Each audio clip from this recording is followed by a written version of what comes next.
Welcome to Mornings with Patty, in which I read from one of my spiritual passages and I give my take on the reading. If you like this kind of content, like, follow, subscribe below. Today I am reading from One Day at a Time, July 15th, and the topic is complacency.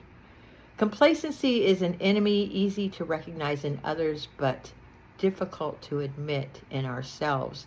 It is rarely listed among the major human faults, yet it can hinder us in every form of personal growth. Complacency simply means being sure we're right, taking it for granted that our view couldn't possibly be wrong. It means judging others by what we think is right.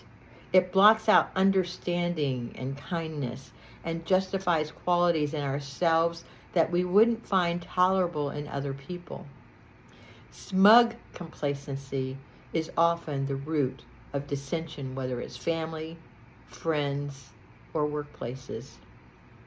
Let me not be quite so sure that my thinking is always correct. Let me begin by being a little critical of my iron resolution to have things my way. I will keep my ears and my mind open to the ideas of others, even when they don't align with mine. Then I'll be opening the door to growth. My serenity does not depend on my winning every round in my battle with life. It does depend on my acceptance of others on their own terms.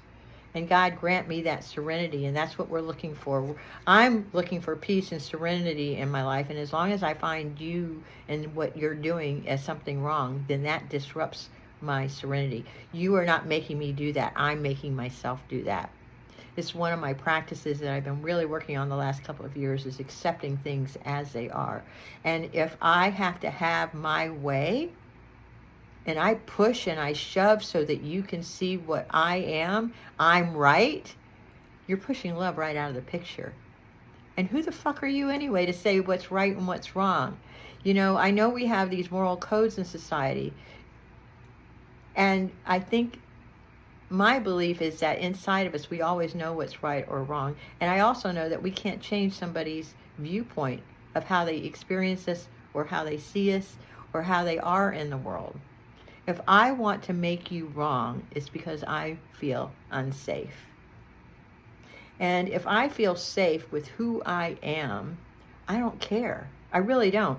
Some people see me as a pushover because I do not want to get in a fight with you. I don't want to get in a conflict with you. If that's the way you see me, have at it. It's not pretty sometimes. You know, how we make up stories is another way of being really smug in our complacency. Let's say I'm running a meeting and you're late by 10 minutes. And I look at you and I glare at you and I'm so angry at you because you showed up late. And I can embarrass you, I can shame you, I can do everything I can.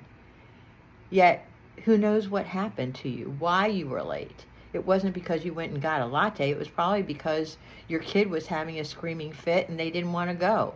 Or you got into a car accident, or something really important came up that you needed to address. So am I going to destroy the whole vibe of my meeting and give you a dirty look because you show up late? No. You show up late, so what? Because in the big scheme of the cosmos, how important is it? So your goal today is to look in areas of where you are smugly complacent, where you think you have to be right. And if you have to be right, look at where you can soften that a little bit and give somebody grace for who they are and what they do. Thank you. Mwah.